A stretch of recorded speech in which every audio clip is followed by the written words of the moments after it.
It's about this consistency between fiscal policy and fiscal plans, which are for big deficits to continue and very large debt stocks which are inherited, and monetary policy, which at the moment is still flying the banner for anti-inflationary policy and therefore higher rates. But these two things are coming into direct contradiction with one another. And if you ask me to guess, I'd say that it's the monetary policy end of it, which is going to have to give at some point. Welcome back to Breakout with Breaking Views, brought to you by PGIM. I'm Peter Fallas, I'm the global editor of Breaking Views, coming to you this week from Hong Kong and talking to Felix Martin, who's in his study in London. Felix, welcome back. Thank you very much, Peter. It's great to be here. So Felix, you've written for us this week about the debt trap, or the risk of a debt trap for the governments are at risk of falling into. Just tell us a bit, what is a debt trap? Well, I mean, debt sustainability is a key concept, obviously, in macroeconomics and public finance. And it has all to do with the stock of debt that the government has accumulated, but also crucially, of course, with the flows. And the flows are determined by, on the one hand, taxes and spending. That's the sort of so-called discretionary part. It feeds what's called the primary fiscal balance. But then there's also, of course, the part that comes from the interest on the stock of debt you've already got. And that part is really coming into focus these days in a lot of G7 countries because interest rates have gone up a lot. Yeah, so these things they're all three are going sort of in the wrong direction, aren't they, from a sort of debt sustainability point of view? You've got high levels of debt inherited from COVID and various other things. You've got interest rates going up, and you've also got quite large deficits.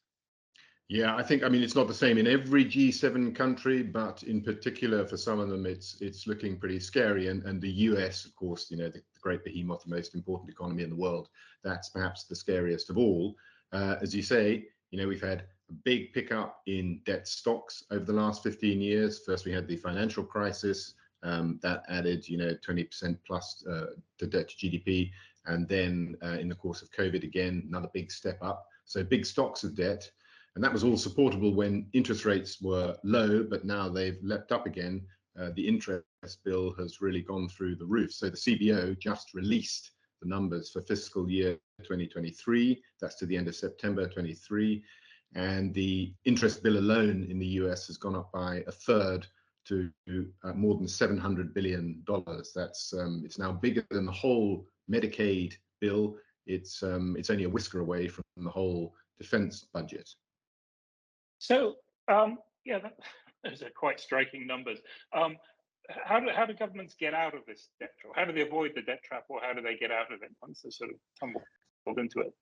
Yeah, that's exactly right. So in the conventional analysis of these things, you've got three key levers for debt sustainability. One is the growth rate of the economy. The second one is that primary fiscal balance, difference between tax and spending. And the third one is the interest rate. And, any one of these three things can help you out. Growth, that's a nice solution. If you can get the growth rate up, then the denominator does all the work and everyone's happy. Unfortunately, the secret of juicing up long-term growth is not an easy one. The second one is the primary fiscal balance. There we're sort of talking about austerity. The issue there is that in a lot of G7 countries at the moment, it's well known that that's pretty difficult thing to tackle. A lot of the expenditures are essentially entitlements. A lot of them are simply related to aging populations. So it's difficult to cut spending. And then tax levels in a lot of G7 countries are already very high. Britain is a very good case in point, at a historic high, actually, the tax burden. So that leaves the third one, which is trying to do something about suppressing the interest rate on government debt.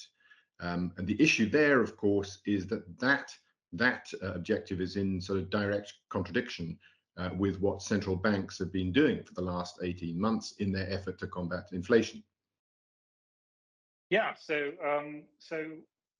you would sort of think something would have to give. I mean, and it's quite interesting that we're talking about this in the context of the big G7, the big rich developed economies, because I mean, obviously we sort of imagine these types of things, debt crises happening in emerging markets, or sort of sort of far off places, wobbly governments. But I mean, are we potentially looking at sort of debt crises, or how do you think this gets resolved?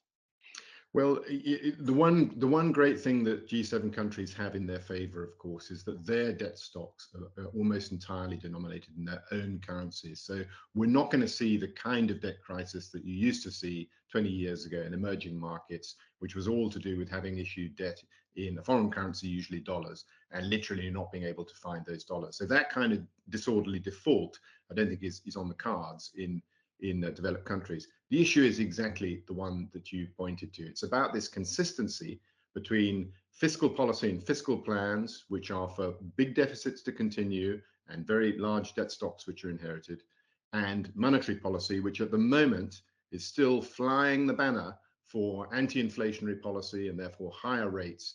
But these two things are coming into direct contradiction with one another.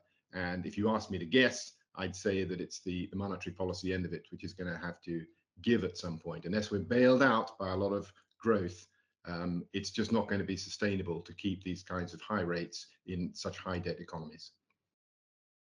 Okay, well, that's pretty interesting conclusion, and one to watch next year when, of course, we're going to have lots of elections in places like the US and the UK. Felix, fascinating as always. Great to talk to you. Thank you very much, and until next time, hopefully soon.